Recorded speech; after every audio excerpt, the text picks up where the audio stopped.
Isinusulong sa Kamara na gawing permanenteng programa ng gobyerno ang food stamp program ng DSWD. Lumusot na po ang panukala sa komite pero dahil kulang sa pondo, dadaan pa ito sa iba pang komite sa Kamara. Sa ngayon, humingi na ng dagdag na pondo ang DSWD sa Department of Budget and Management para mabigyan ang target na 300,000 na benepisyaryo simula Hulyo. Sa kasalukuyan, 3,000 pinakamahihirap na pamilya sa 5 lugar sa Pilipinas pa lamang ang kasali sa programa. Sakaling maisabatas taon-taon ng popondohan ang programa at patuloy itong maipatutupad kahit magpalit na ng administrasyon. Sa ilalim ng food stamp program, may 3,000 piso kada buwan ang mga benepisyaryo sa pamamagitan ng Electronic Benefit Transfer o EBT card para ipambili ng pagkain sa mga piling pamilihan.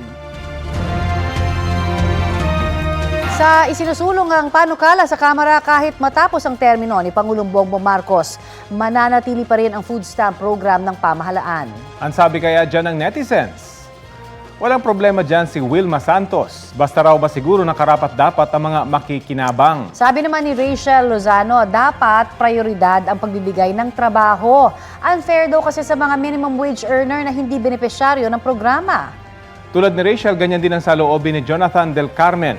Mas magiging tamad lang daw kasi ang Pinoy sa food stamp program. Mga kapuso, makisali po sa aming online talakayan sa iba't ibang issue. Kung may nais din kayo maibalita sa inyong lugar, mag-PM na sa Facebook page ng Balitang Halik. Kapuso, para sa mga maiinit na balita, mag-subscribe sa GMA Integrated News sa YouTube. Sa mga kapuso naman abroad, subaybayan nyo kami sa GMA Pinoy TV at sa www.gmanews.tv.